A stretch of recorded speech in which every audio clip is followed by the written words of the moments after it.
शुभं करोति कल्याणम् आरोग्यं धनसम्पदा शत्रुबुद्धिविनाशाय दीपज्योति नमोस्तुते. Good evening, everyone present here today. On behalf of International Center of Resource Development for Educators, my name is 𝐿𝐵𝐨𝐲𝐚𝐫𝐧𝐢𝐬𝐡. Welcome you all to our today's session.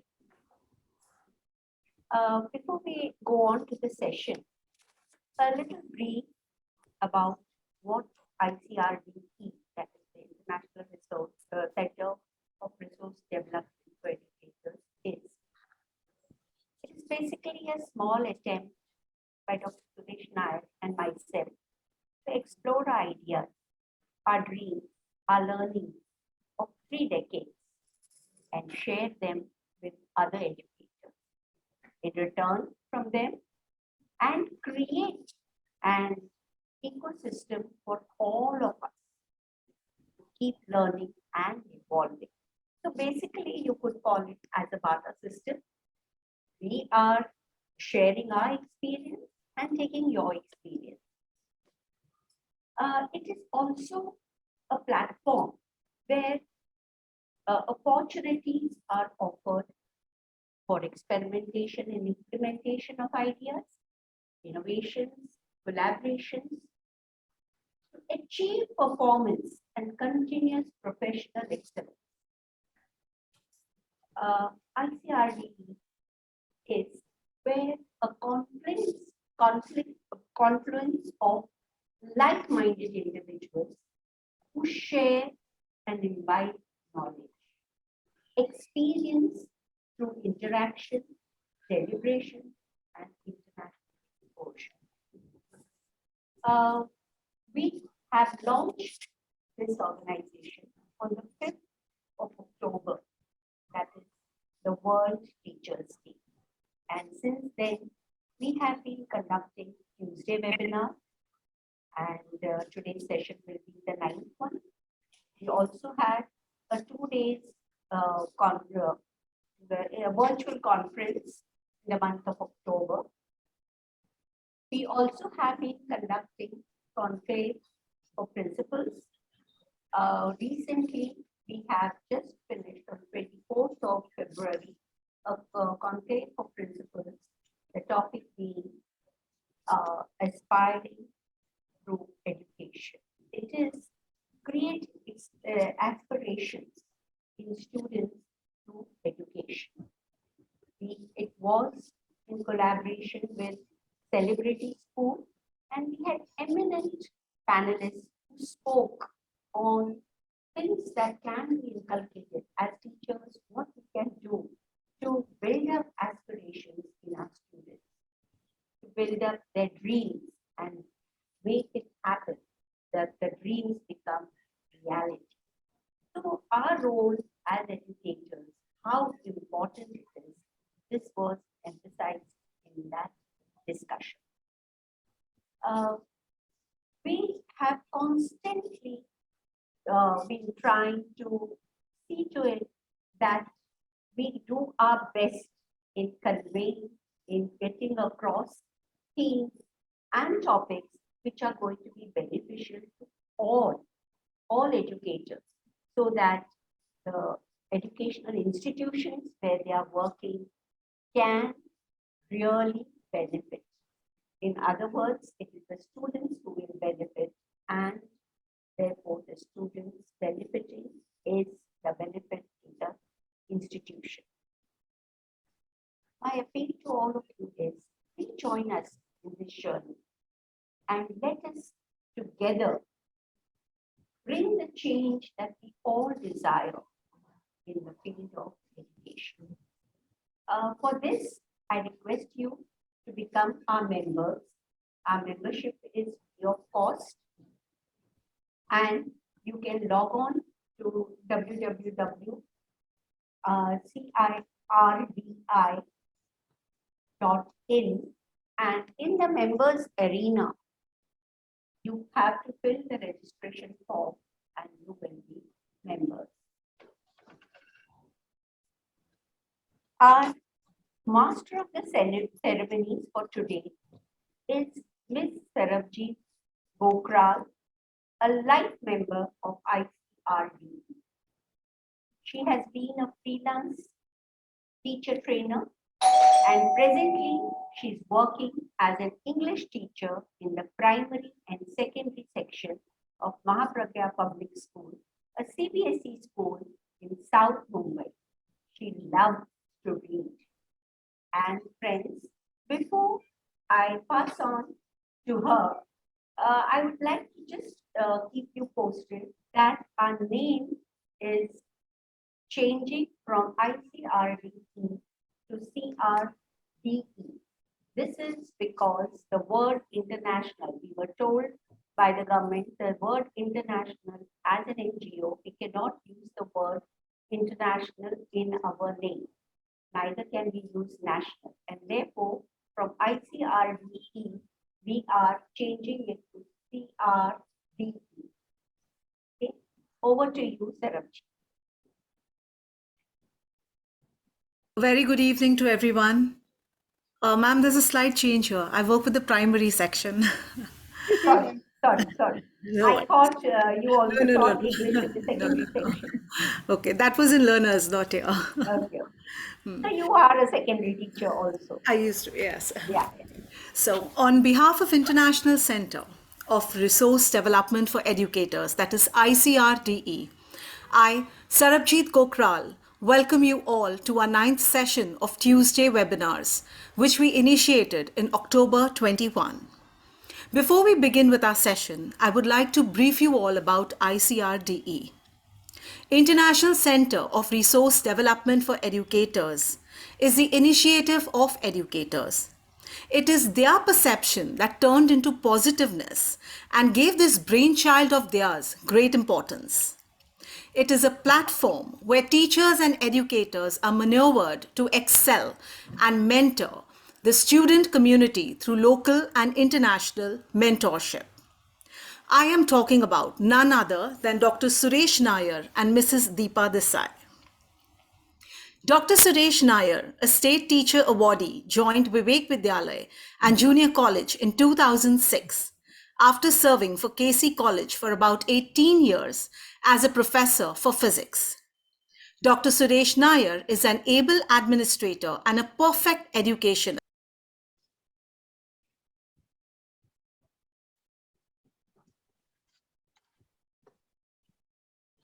Sarabjit, you're muted.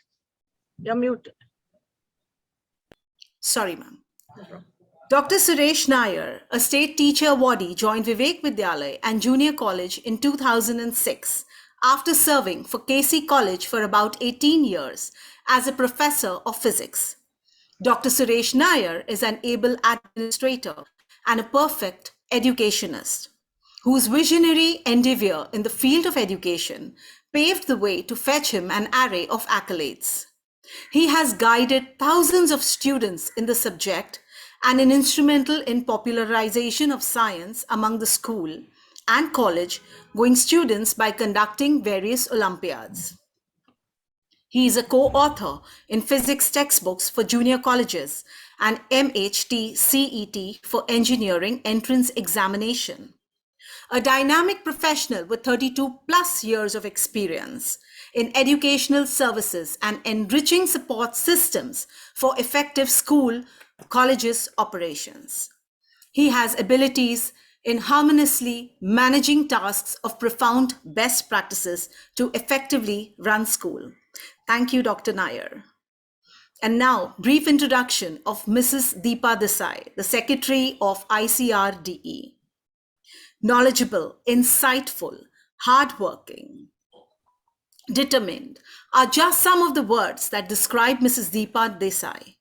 She has been in the field of education for the last 36 years and is a recipient of many awards for her work. Former principal of AVM Juhu, ICSE, the founder principal of Mahapragya Public School, Kalba Devi, a CBSE school in South Mumbai, and former head of IES Manik Vidya Mandir. She is a woman of many talents. an inspirational educationalist, passionate teacher, motivating leader, and a compassionate person. She is of the belief that every child can learn and has the potential, but must be taught in the way they understand. Her rich experience as an educationalist also made her an innovative and knowledgeable trainer for the CBSE. And now it's time to introduce our speaker for the day. I feel so honored to welcome the epitome of grace and poise, a strong example of strength and character, a woman who has done it all by herself and reached where she is today, entirely with her hard work and an unending spirit that we see in her today. Yes, dear all, I am talking about none other than a very dedicated and a diligent worker, very compassionate, my mentor, my guide, Mrs. Vanita Mansukhani. Thank you. Straight from the heart, ma'am.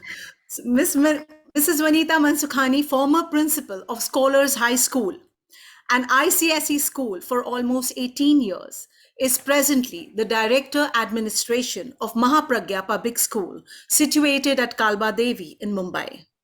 A master's in English, Hindi literature and education, Miss Mansukhani is very passionate about her work. A brilliant orator and presenter, she is a leader by actions more than words. She is an active social worker and also an integral member of the Terry Fox Core Committee, which works for the research projects and treatment of cancer patients, especially children at the Tata Memorial Hospital.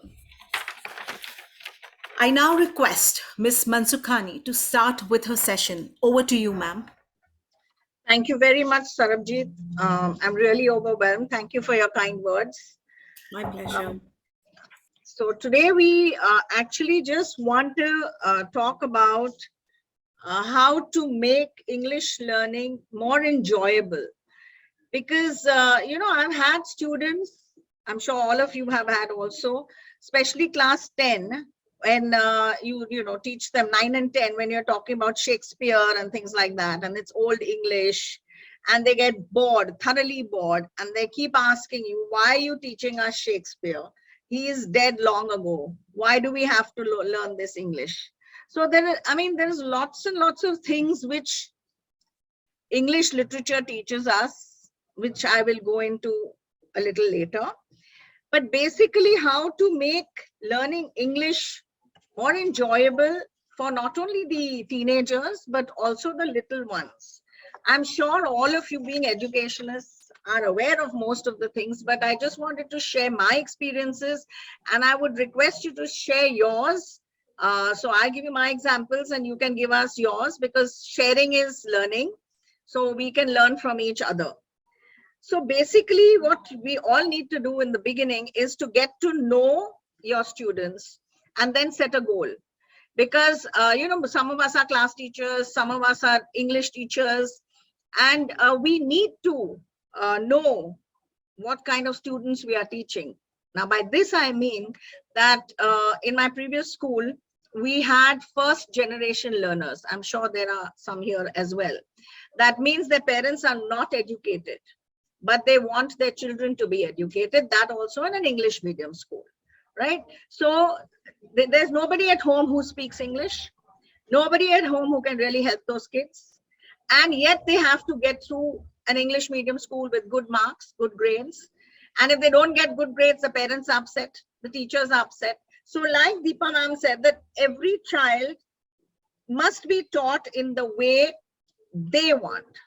It's not that I teach this way, so you have to learn this way. No, I have to teach the child in the way the child needs to learn, or it's not even wants to learn. It is, every child has a different, every child is unique. So they have a different power of grasping, different power of learning. So you have to go as per the child. So that's why I say, get to know your students and then set a goal. Then make the lesson interactive by using props, by telling stories. Now, for example, maybe about 2-3 weeks ago, I had this teacher come into the nursery, and she took a story about junk food and healthy food. So she was talking to such small children, nursery kids, 4-year-olds. And I was just wondering, I said, how much will they really absorb? But she was so good. She had made those cutouts of 2 different boys and named the boys. So she made it into a story, and she told them about how this fellow eats junk food and the other boy eats healthy food. What happens if you eat junk food? What happens if you eat healthy food? Which are the examples of healthy food? Which are the fruits? These children came up, little ones in the nursery, watermelon. They can hardly speak clearly. And somebody said orange, somebody said apple. So it was so, and they were totally engrossed in the lesson because she put up those cutouts on the board. And she, told them the story about Anil and Rahul and how it happened and what happened to him. And he got a stomach ache. And what happens is when you're telling a story, what is important is your body language as well as the tone of your voice. So we need to play on the tone of our voices. That is very important because, a fantastic story also can go flat. And a simple thing like junk food and healthy food, my God, it was so interesting. And they were looking and they answered her, wait, what is this food? Junk food. What is another example? A burger, French fries. They can hardly say the French fries properly. And French fries. And they knew that these are things which are called junk food and you shouldn't be eating them. But we like it. So yes, you like it. So you mustn't eat it regularly. You must eat it once in a while. So in that one 30-minute session, these little tots knew the difference between junk food and healthy food just because it was related as a story. And then I thought, okay, maybe they'll forget. Now the nursery has gone to junior KG. So they were having lunch one day and I went on my rounds and I said, oh, wow, what are you eating? And one says, I don't want this. I don't want to eat it. I'm eating only the fruit. I don't want to eat this.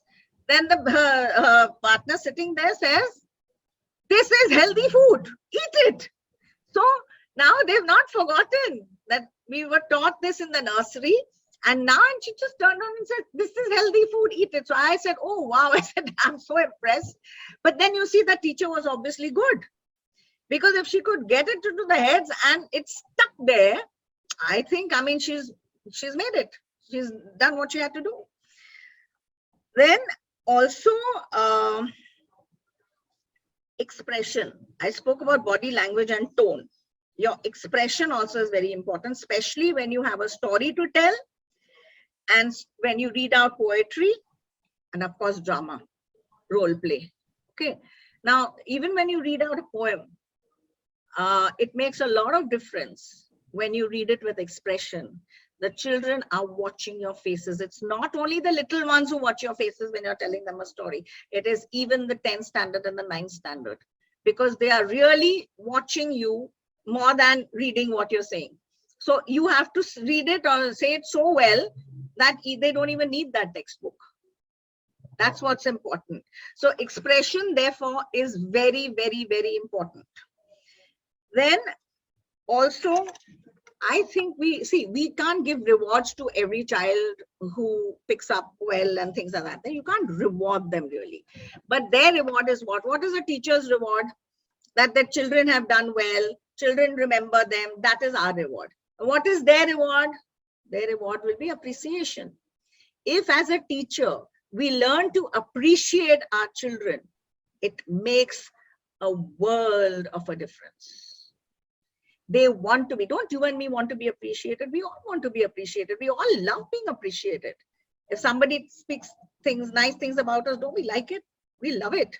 So if you encourage the children and motivate them by rewarding them with a few nice sentences, sweet sentences about the child, we always, point out their mistakes, but we hardly ever say, oh my God, well done, And today I was so impressed. There was a little fellow, I think the first standard or whatever, he's just come into the first or whatever. And I said, good morning. And the other one comes up and says, no, good morning, director, ma'am.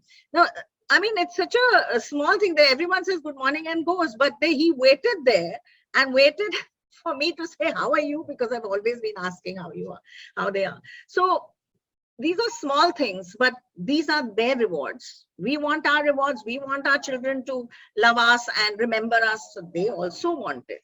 So reward the student, and also you can play games. In English, you can play lots of games, you know. I'll tell you what I used to do. I used to, whenever I, went to a new 10th standard classroom, I used to take English in the 10th. So first thing I used to do was introduce myself. I mean, they all knew you as a principal, but as a person, I used to introduce myself, and I used to talk about myself, what my likes are, what my dislikes are, what kind of a person am I, what kind of values have I imbibed in life, what kind of values do I want my children and my students to imbibe, you know, things like that. So I used to tell them, now you introduce yourselves. So there were those 30 children, each person would speak for how many ever minutes. See, I never forced them, okay, you have to speak for 5 minutes. There are some children who are not confident. So you can't just push them and say, you have to do this. So if you're encouraging, they will speak. Now, why am I talking about all this? I'm talking about all this because this is again a way of teaching English. Because when they used to speak about themselves, I used to very subtly correct them. And they knew that ma'am is going to correct us while we are speaking, because if I used to first correct them, when I used to teach the teachers, when I took teacher training, I used to correct them at the end so that they're not disturbed in between. But then, you know, one of the children felt, you know, if you don't correct us there and then, we won't remember. So I would correct them very subtly and gently. You don't have to say, no, you can't say this. No, very subtly and gently. While it goes on, it's this, it's this. And they would correct themselves. So again, this is teaching them correct English, but in a fun way, because they are telling me about them and about their interests, and they would love to talk about themselves. And they would love to hear. Now, everyone, remember one thing, that students do want to know about their teachers. So when you give them examples from your life and your experiences, they remember. They remember and they understand it, the lesson and all much better. So I used to do this is one of the things, standard 10. Then what I started and what I'm planning to start here as well is that because in that school, the children lacked confidence. Why did they lack confidence? Because they couldn't speak English well. So they would go for an inter-school event and sit in a corner and come back and said, ma'am, we can't speak as well as them. I said, it doesn't matter. So what I started there was, in the assembly, okay, I would make every child speak throughout the year. Meaning we started with standard 10, roll number wise. Everyone was supposed to come up and speak for just 3 minutes on whether it was value-based, moral-based, or something they've experienced which they wanted to share with the children, other children, or if somebody's had an accident, or if somebody, you know, something which would teach us something. Or for thought of the day, sometimes they didn't have anything else, they would just come and speak something on the thought of the day. So I would not correct them there because they were speaking to an assembly, they were addressing an assembly. So what they used to do is they used to prepare the thing, go to their English teacher, practice it so the teacher can correct the pronunciation and all that, and come and say it the next morning. And they knew that their roll numbers, whatever, so they can even prepare 3 days in advance, no problem. So again, this is a way of teaching them pronunciation, speaking correct English, and it's not in a boring way. And what to top it all, they gain confidence because they're speaking to an assembly of about 150, 200 children at a time. So automatically they gained confidence and they started going out. And I used to always tell them, I am not worried if you don't win a trophy. Just do your best. Okay. Taking part in a particular thing in itself is difficult. So if you've gone and made that attempt, I'm very happy. I know you'll do your best. So we never went and said, oh, we have to win a trophy. We never went with that intention. So they started taking part in poems are alive, the little ones. Then they took part in debates, elocution, and they won. And in fact, in HR, they used to have one major this thing every year. So many children have won prizes there. So many, they've come first in all these personality contests and all that. And the same children who had no confidence to come up and speak in front of an assembly in school. So this was another example of what I could do to improve their English. The other thing is, I always feel that don't take things so seriously. Don't take life so seriously, and don't, I mean, they have to be taught English and they have to be taught this thing and they have, you know, then they'll go away. Make it fun. It will happen. Enjoy it. Have fun yourself. Your children will also have fun. But you should have fun. You should enjoy teaching. And if you enjoy teaching, they will enjoy learning. I promise you that. You know, there are things like sentence scrambling, a presentation, you tell them to present something.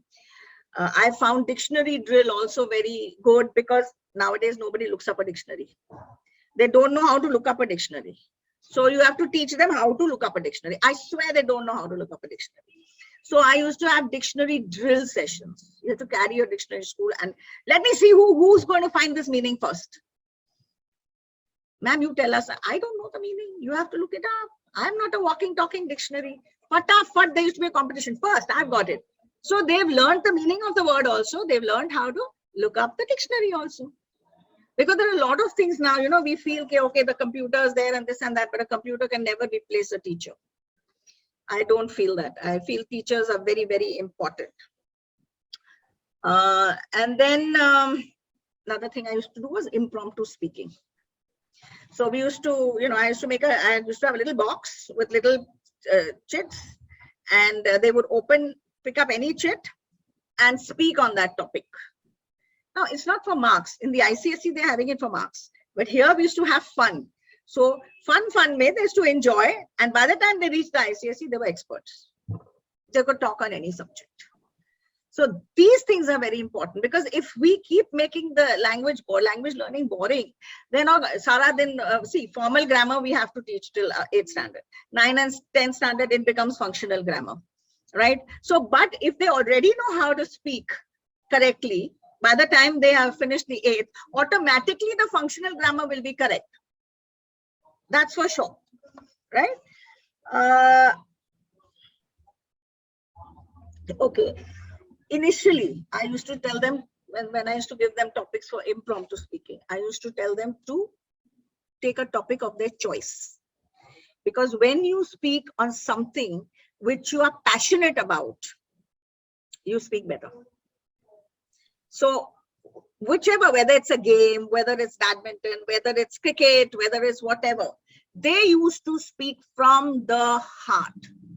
Then you could correct them. Later on, we had these dabba with the things, and they would. Initially, they started with a topic of their choice, because it used to come from the heart. Then there's another thing. These are things which I have tried. So I'm just sharing my experiences. I'm sure you all have had various experiences, which you will share with us also. If you tell them, why don't you just put yourself in somebody else's shoes? So I would say, like, a walk in his or her shoes, for example. This is pretty good for the elementary and intermediate level classes, and you know, they'll automatically gain knowledge about say adjectives which are regarding, say, physical appearance or verbal phrases. They may have to describe clothing, they may have to describe hobbies, and any of these items. So they automatically have the grammar involved also, and they will be able to talk about it. But you know, in the secondary section, I also talk about topics like the importance of values. Okay. And you'll be surprised that children are very good, and they do feel that values are important. We feel that we are teaching. You can't teach values. Values have to be imbibed. They can't be taught. So being role models, teachers are always considered as role models for their children, and they look up to us. Okay. So if we ourselves practice what we preach. Now, I remember in school, I used to eat burgers from McDonald's for lunch sometime, or junk food, which you shouldn't be eating. And then the parents used to come and say, "Aap mere bete ko bolo ki wo pizza nahi khave or burger nahi khave." I said, "Look, I can tell them not to eat junk food, and it's not good for you, and you should eat healthy food. But I can't tell them, don't eat this, don't eat it. I'm eating it. So I have to practice what I preach." So I stopped eating that. I stopped having Cokes because I should tell the children they're not good. So I must also practice that, no? So I first changed myself and then went to class and said, "No, you can't have this." Because the more you say no to a child, he'd say, "Well, I'm going to have it." And they, stand like this and say, "But why not?" So you have to give them a reason.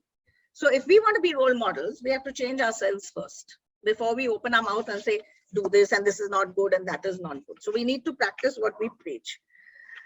Then topics like friendship.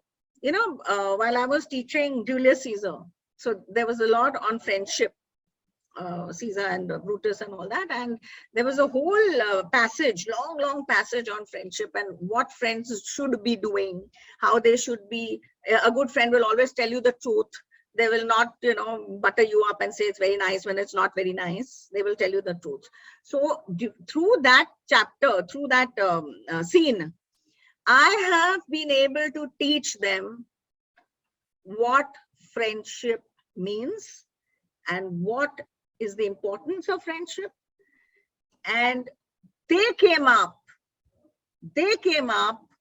with problems with friends, number one.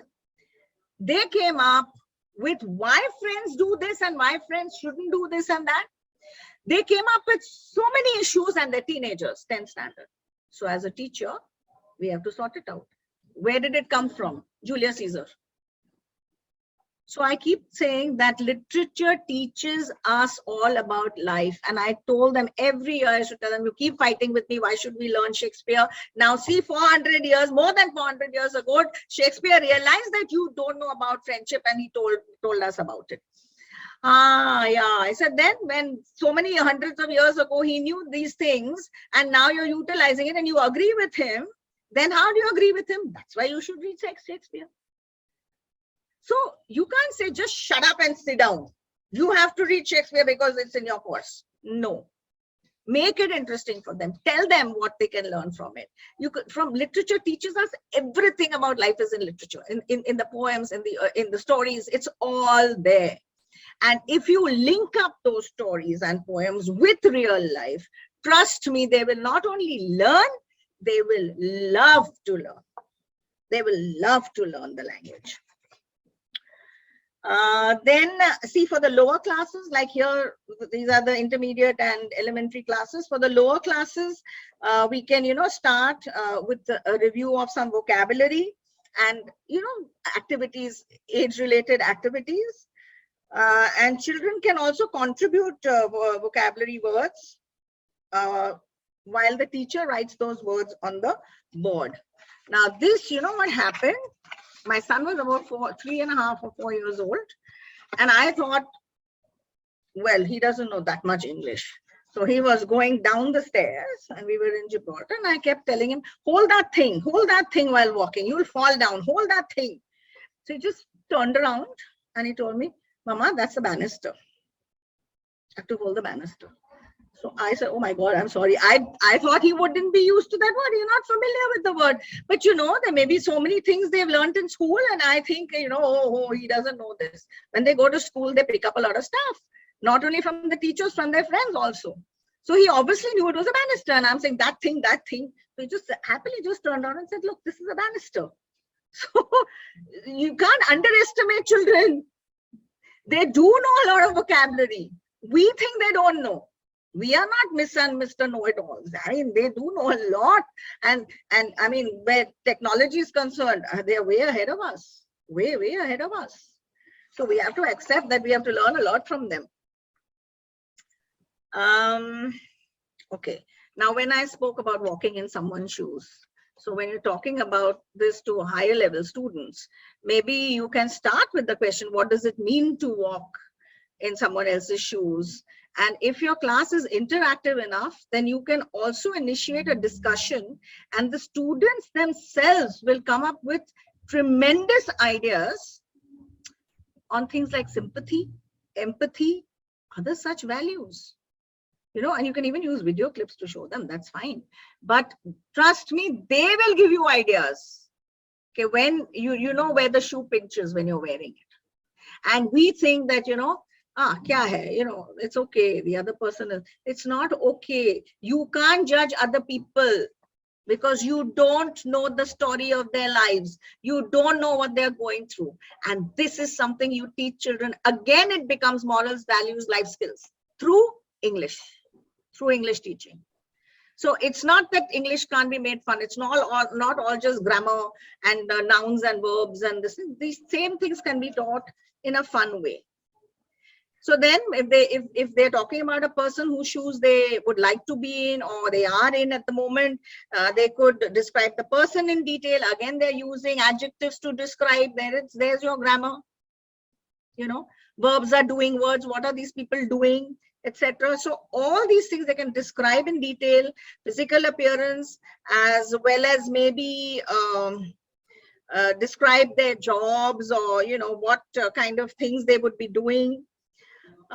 They hear when you are talking about these things, the usage of proper grammar, the teacher can look into. Presentation to the class, that is more like public speaking. All these things create confidence. Grammar, parts of speech, and also all can be included in this. You can even encourage public speaking and short story writing. For the younger children, the teacher has to elicit the ideas from the kids. You start off with one line, with one sentence, and let the children come up with the rest. Put those ideas on the blackboard. Put the ideas on the board. And let them weave a story around it, or an essay around it, or a narrative around it. Trust me, they do a beautiful job. I've done it with class 6. Fantastic job. So give them all these opportunities. Another thing which I did. Okay, you can also ask them to, act like some famous people, or their favorite personality, or a celebrity, and they can act as those people, and you can see, again, use English. Now they're going to be speaking in English and correct the English. And this last very interesting thing I wanted to talk about is something called story chains. Now I did it in 2 different ways. First of all, I did it because I wanted to introduce the children to each other. And I wanted them to write something nice about each other, because it's very nice they have groups and gangs and things like that, and they should realize that everyone likes to be appreciated and liked. Everyone wants to be liked. Nobody wants to be hated. Okay, so what I used to make them do in one of the initial sessions, even the 10th standard, don't think that they are very grown up. I used to give them a sheet of paper each. They used to all write their names on the sheet of paper and fold it. Okay, after they folded it, they used to pass it on to the next child. Each child was supposed to say one good thing about anybody, about their friend, whatever. Now they don't know whose name is written, which parchi is coming to them. Nobody knows. It used to just go around. So they used to write one good thing about a person and fold it. So that means there are 30 good things about the person. So when you open it, I should read out the name and read out 29 good things about the person. So they used to feel so good. They used to feel so good, and it's written in English. So when you're reading it, whilst reading it, you can always correct them. Okay, this should be like this should be the construction, this should be whatever. And also another thing, the same way, you can do a story chain. It's called a story chain. So instead of writing the name of the child, one person will start with one sentence to start a story. They'll build the story. 30 people will write 30 sentences. So one story will come up, a part of a story. It's fine. And I've actually made standard 8 children write poems, and we made a book and we kept it in the library. It was written, all the poems were written by the kids, 30 poems. Okay. And I made them write a story. So we made different groups and give them different parts of, the story writing. And we made a book. We actually wrote a book. The children wrote it. So these are all ways of making English interesting. How to make English literature interesting. I told you what is very important is reading with expression for all classes, all classes. It's not the younger ones and the older ones, because you need to capture the children's attention and keep them attentive throughout. And if the lesson gets boring, they're not going to be attentive, trust me. Proper explanation needs to be given in literature with examples. Literature classes should always be very interactive classes. They have to be interactive. It can't be one-sided, right? And children also should be allowed to share their experience. It's not only that the teacher has to share her experiences, the children should be allowed to share their experiences as well. Then it becomes interactive. But these experiences, of course, should be linked to the lesson, not any old experiences. You have to remember that it has to have a link to the lesson which you're teaching. And values, morals, all these can be taught in an interactive manner through these stories and the examples. I told you about the Shakespeare example. Okay, the other day, one of my teachers in this school was teaching, she was teaching a lesson on a tiger in the zoo. And it was, how he has this small cage and, how he just could take a few steps in his small cage, and there was a lot of quiet rage inside him and things like that. Okay, now a tiger in the zoo is not, obviously you're caged and he's going to have certain feelings, right? So I mean, we just thought we'd relate it to the current affairs at that time, COVID. Weren't we all caged up in the houses? So I said, related to that. She came back saying the lesson was fantastic, because I said, relate. If you relate things to what is happening now, that the children do relate to, because they were all caged. They wanted to get out. They didn't want to stay at home. So this tiger, huge thing, is in that little cage, and the anger. Now see, there's a lot of health issues children are having, mental health issues because of this COVID, because of staying at home. Parents have health issues, children have mental health issues, both have, because parents were fed up. I have parents who come to me until today and say, ma'am, jaldi school kholo, and now the school is open, then better, because they wanted the kids to get out of the house. They were fed up of their own children.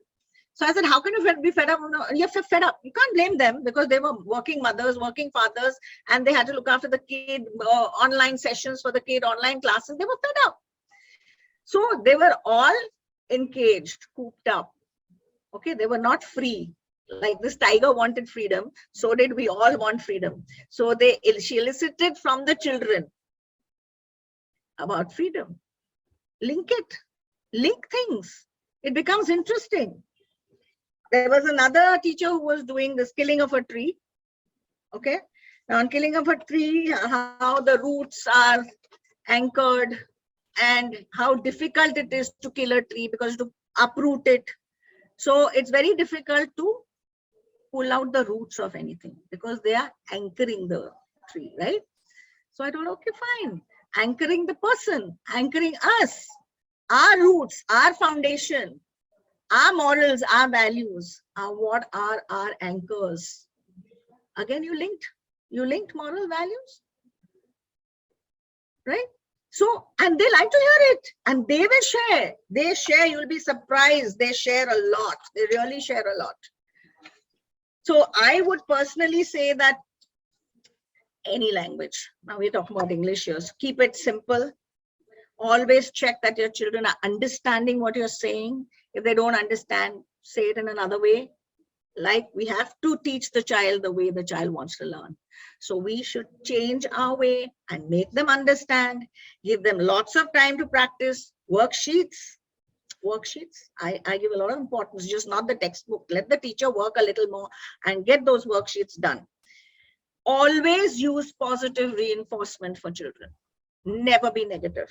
Never be demotivating, and please don't be boring. So basically, there are various methods of teaching English: direct method, grammar, translation, audiolingual. There are a lot of it, but the direct method, I feel, is where it's heart to heart. It's heart to heart. Now, I would like all of you to share your experiences. I've shared mine. I hope I haven't bored you. Like I said, don't bore the others. But could we share? Could we have some people sharing their experiences? Because I'm sure teachers use lots of ideas. These are just a few. You know, and I would like to learn. I would like to use your ideas as well. I feel we are all learners for life. So a lot of things I can learn from you, even the young ones. So please teach us and please share so that we can learn from you. I was so boring, nobody sharing.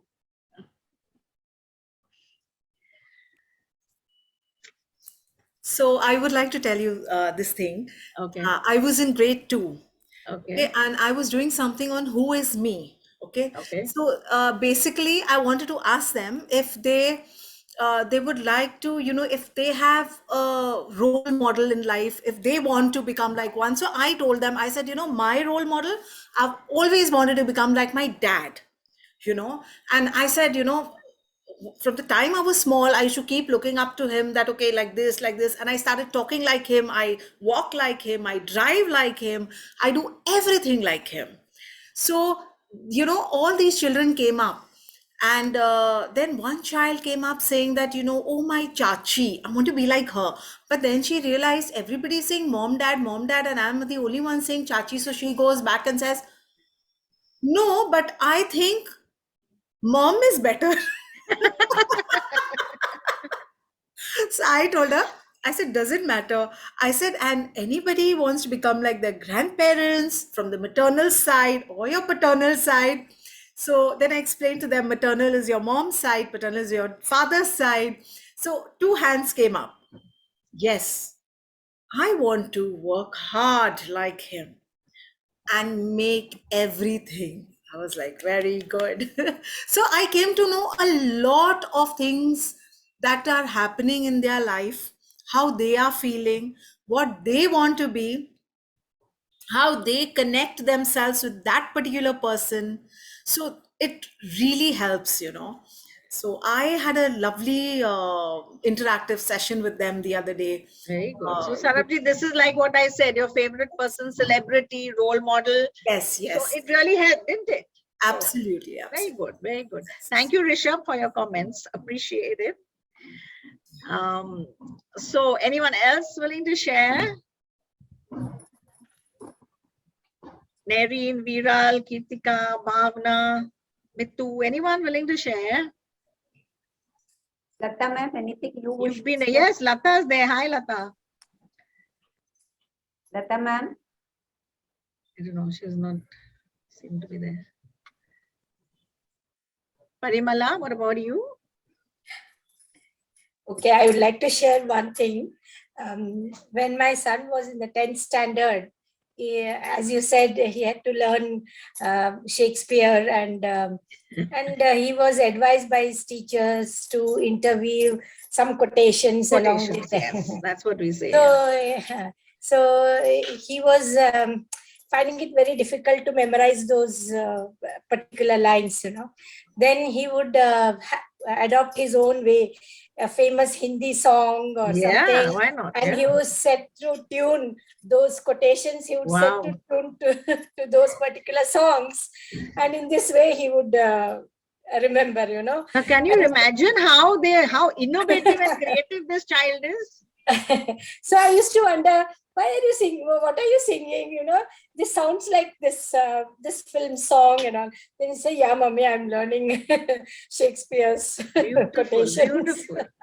So whatever suits them, na? See, now he found it easy learning it like this. So whatever suits them. And actually now they're supposed to weave the quotations. In our time, we were supposed to mug them, and I could never mug anything. We had to mug passages and write exactly what for. I could not, for the world of, you know, I just couldn't mug anything. One sentence I couldn't mug.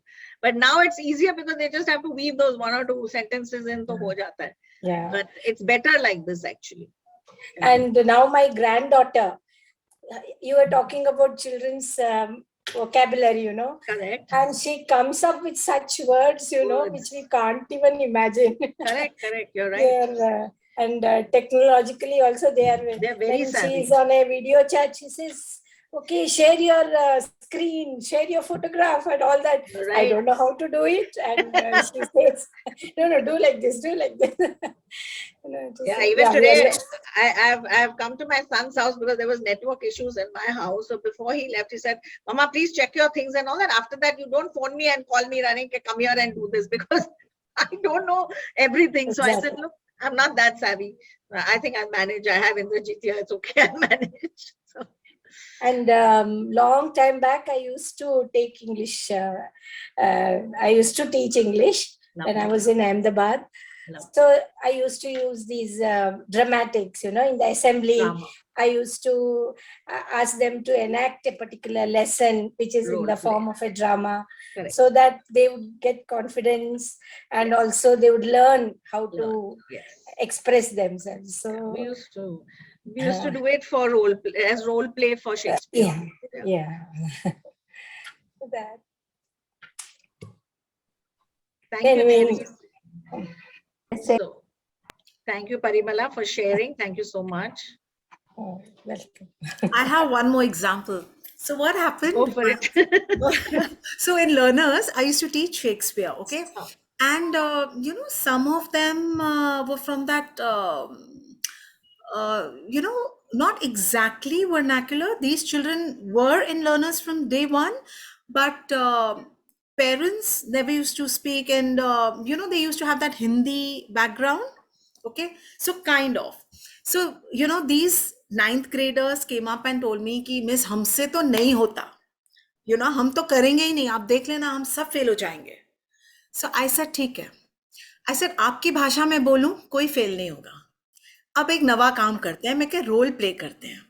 So for 1 or 2 months, I said आप बनोगे Antonio, आप बनोगे ये, आप बनोगे वो, सबको parts दे दिए. So after that, true enough, I'm telling you, I was amazed when they used to talk to each other also. They used to talk in that language only. What thou you doing? What the hell? See, role play is so important, no? That's what I said. Role play, especially for Shakespeare, is very important. And my principal was amazed because everybody did wonders in their paper. Like they all understood the concept so well. And whatever para you asked them, they were ready with the answers. It became so interesting and so engrossing that, they really enjoyed it. And I enjoyed it all the more with them. Naturally, you got good response and this thing, no? Naturally. Yeah. That's good. Thanks for sharing again, Sharanjit. Anybody else would like to share something else? Okay, I will just share something. Though I'm not an English teacher, but I'll just share. This is related to the year 2005 when we just begun with 𝐻 Public School, when we started 𝐻 Public School.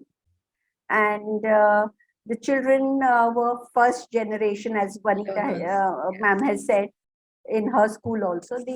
Majority of, I feel 95% of the children were first generation learners. And they could hardly speak in English. And so, I told the teachers at that time, yes, see, you need the child, you want the child to understand what you're teaching. So let your teaching be bilingual initially, gradually go on weaning it, and then make it 100% English. So as you, Vanita ma'am, what you said about assemblies, so what we did was, though they didn't speak, they used to read, but we made them speak in English in assembly. Every day we had an assembly, every different class we used to have. Initially, later on it was weekly assembly per class, but initially every day we did it. And even if they read it from there, the very fact that they were standing in front of a class, not only their class, but so many all the children, almost at that time we had around 300 students when we first started. So speaking in front of 300 students, gave them the confidence they needed, and then teachers had to just work on their language. The first thing what was done was confidence building by speaking in front. We had our poems in assembly, poems come alive, that we used to do. Though I say I was not an English teacher, but then we have seen good English teachers around us. We have learned from them. And as a trainer, when I was doing training, so I was basically mainly maths and science I was doing. But teachers did ask because the training sessions, many of my training sessions when I was with SVKM used to happen in Shirpur. And again, there the children are not that very well versed with English. So then teachers came up and said, ma'am, what you're saying is right, but their language is very poor. And so one day, one of the primary teachers told me, I have to teach banyan tree to them. That's a lesson in their English class. It was, I think, class 2 or class 3. I don't recollect at the moment. And so I said, okay, fine, let's do. So banyan tree. So I just glanced through that. I didn't know whether I would remember what was given in that lesson. But then with voice modulation and all, and I just said, I am the banyan tree. And I went on telling things about myself, about my roots and all this. And then teachers said, ma'am, for us also, it was so nice. That's exactly. So we need to do role play. We need to do dramatization, as you very rightly said. And we have done that. And Parimala knows here. We did that many a times in science also. Exactly. I was about to say that even if we are science teachers or mathematics teachers or any subject, it doesn't matter. If we make ourselves aware that we have to speak proper English, that itself is a great thing for children. So they are not only exposed to good English in English language classes, but also in other subjects. Absolutely. Bhavna, would you like to say something? I think you put up your hand, Bhavna. Yeah, yes, ma'am. Good evening, everyone. I would like to share one incident from my today's class in 10th standard. I was teaching economics in 10th standard, and my topic was development. So I was discussing with them what is development, and development is not only the material thing but also non-material things in the environment. So they were like, students were like, okay, so we were just sharing the incident, sharing the examples. So I gave them some examples, they also gave me some examples. So we were sharing examples, and then one girl came up and she's like, Miss, what will be the development for a girl who stays in a rural area? So I was like, a development for a girl who stays in a rural area will be to get treated equally like her brother. Like it will be a development for her. So she's like, oh, okay. So I was like, okay, like what do you mean by equality in a family? Like suppose if a girl is doing work in the household, same thing boy also should do in the family, right? So boys are like, Miss, no, this is not development. Like if girls are doing, boys also does household work. I was like, not in India. Normally in Indian families, we don't see all these things. But normally when we go to abroad, we can see all these, like girls and boys both work together in a family. So there was a debate in the class. So boys are like, Miss, I also do work. I was like, okay, raise your hand, who all does work in the family? So many boys, ma'am, trust me, so many boys came up that, Miss, I do work, I help my mom, I do this work, I do that work. So I'm still here, we can see that, like, what is the equality in the family? Boys understand that I have to do this work in the family.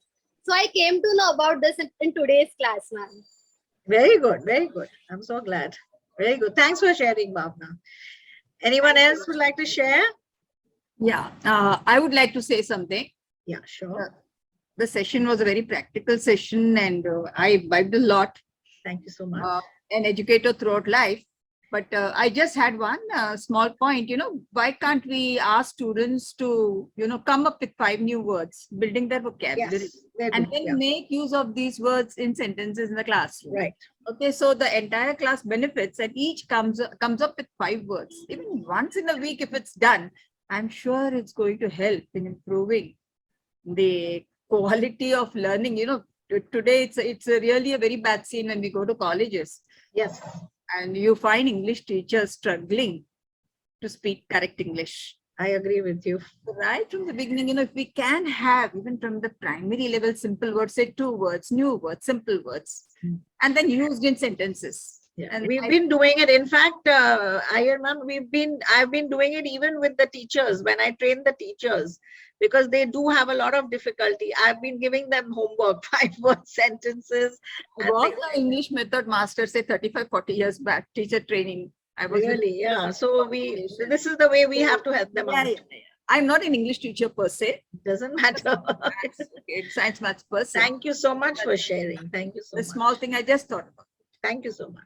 Ma'am, I'd just like to add a little here. What you just said about 5 words, that was like, the parents would always tell us कि vacation में homework नहीं देते Yes, हो we used to आप, give that. You're right. and ये नहीं करते हो. So I would tell them every day from the dictionary, just pick up any 5 words, give their meaning during your vacation. This was, and then the first day, we would randomly pick up children in the assembly. They would come up, they could carry that, whatever they had done. They could carry it in their hand, they could read it, because they were not very confident initially. So they could, and they read out. So religiously they had done, and that's how children became more and more confident and they could speak much better. Yeah, so what you said is this a used to be a really part very of good a dictionary exercise. drill. Very good 5 exercise, words. what you said. Yes, Paripata. Actually, when I used to go for proxy classes, especially the younger ones, then how to engage them? They would be, and they want free period. We want to talk like that. I said, no. I used to write a big word on the blackboard, and I used to make as many words as possible from using the letters in this word. From this word. So they would come up with so many words, so that would keep them engaged, and there would be a competition also. Yeah, very good.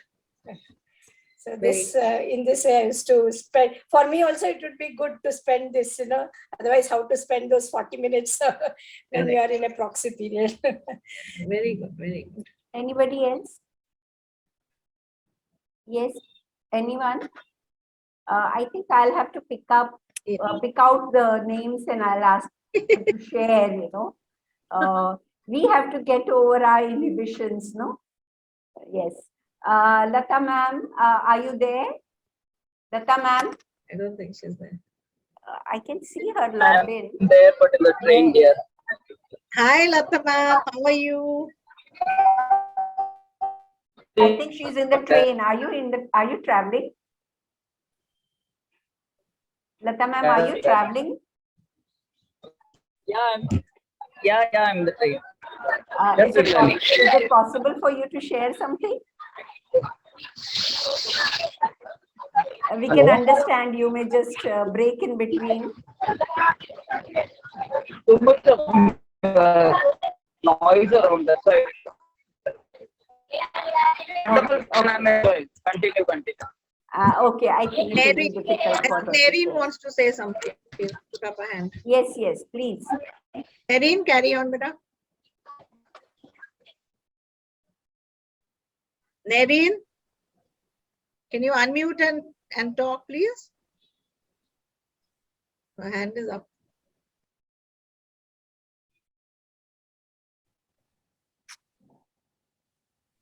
I think. Yeah, I don't know. She's put up a hand, but maybe by mistake she has put. Yeah, maybe. Yeah. Nareen, do you want to say something? Nareen, Miss Nareen. Maybe she's network issues or whatever. Okay. Okay. Kritika, Miss Kritika. Yes, ma'am. Sorry, I'm traveling here, so that is the reason I'm not unmuting myself. But this was really a very useful session. Vanita ma'am usually gives us lots of tips for each and every lesson before we are going to conduct it with the students. So this today also ma'am has given us lot of new ideas that we can inculcate in our lesson. Thank you so much, ma'am. Every time you always come up with new ideas. Thank you for helping us. And yes, My pleasure, Kritika. thank you. Thank you. Okay, that was good. That was nice.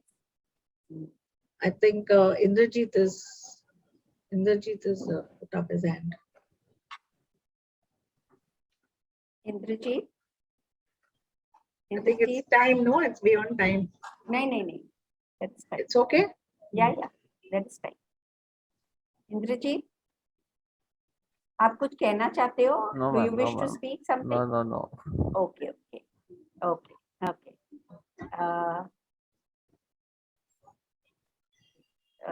There is one, Viral, would you like to share your experiences? Viral miss? Okay, I think she can't hear.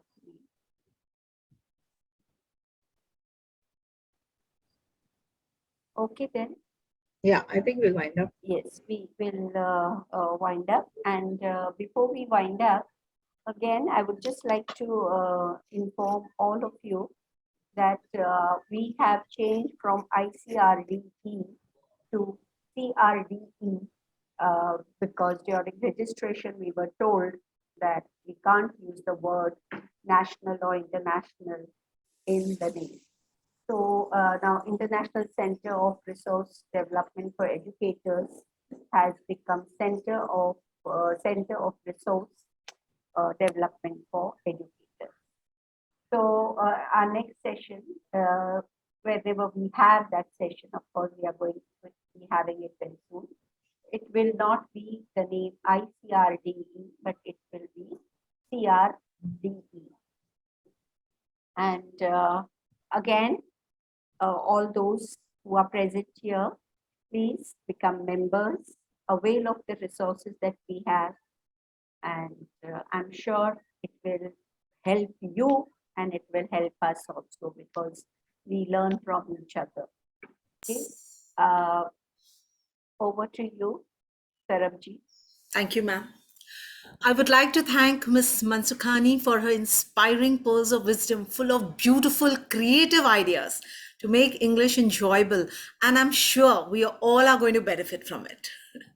I would also like to sincerely thank Dr. Suresh Nair, Deepa ma'am, the technical team, and the entire team of CRDE.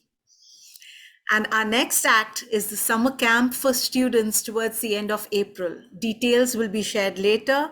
Thank you all for joining in. A very good evening once again to one and all. Thank you so much, Sarabjit. Thank you so much for your time. Thank you. And I would like to add here, I personally feel very, very proud and blessed that, ma'am, I've got a chance to work under your guidance. Thank you very much. Thank you so much. And before we leave the meeting, Sarabjit, I would like to thank you for those kind words. Okay, thank you very much. Thank you, ma'am. And it was very, it was wonderful interacting with all of you and sharing the experiences.